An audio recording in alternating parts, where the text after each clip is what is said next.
Sindaco Piva, dove ha sede tra l'altro il Parco dei Torrenti. Sì, grazie, sono sindaco di Este.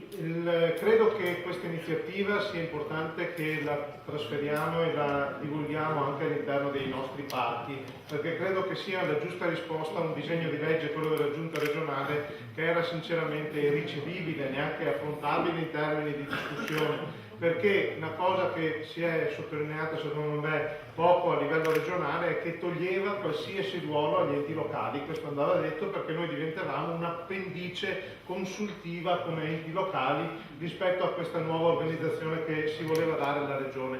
Molto particolare, tra l'altro, a creare 3 parchi, 2 lasciarli fuori, non si capisce perché, ma lasciamo stare. Quindi importante portare nei territori anche la nostra proposta del PD. Noi come Partito Democratico credo che abbiamo anche la responsabilità di cercare di dialogare e diffondere di più anche le proposte interessanti e utili come quella che oggi stiamo sentendo, e sottolineando anche quello che diceva l'amico del WWF prima sulla sostenibilità anche dei nostri incontri e dei nostri convegni dal punto di vista generale in termini di raggiungibilità. Lasciatemi aggiungere 2 cose che ritengo elementi da valutare. Il comma 3 dell'articolo 11 sui contributi per far funzionare questi enti. Si dice in maniera iniziale il funzionamento dell'ente è garantito dai contributi degli enti locali partecipanti. Ecco, siccome è detto per primo questo aspetto e in secondo luogo si parla della regione, dobbiamo capire se questi enti interessano o non interessano la regione, perché il grande rischio che c'era dietro anche la proposta della giunta regionale era che questi enti fossero accollati agli enti locali.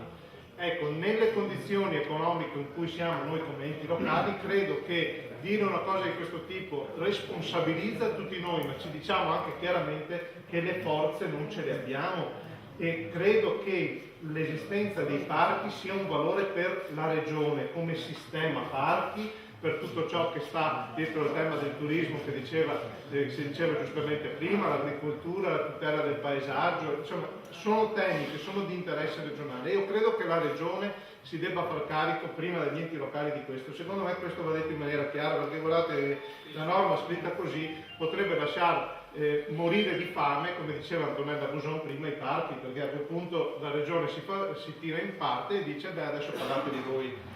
Perché noi abbiamo letto questo fatto di far defilare i comuni nella proposta dell'assessore regionale come un concetto, beh, i parchi li paghiamo noi, decidiamo noi quello che vogliamo fare e i sindaci stanno fuori. Invece da questo punto di vista dobbiamo decidere questo. L'altro elemento è sul tema della semplificazione.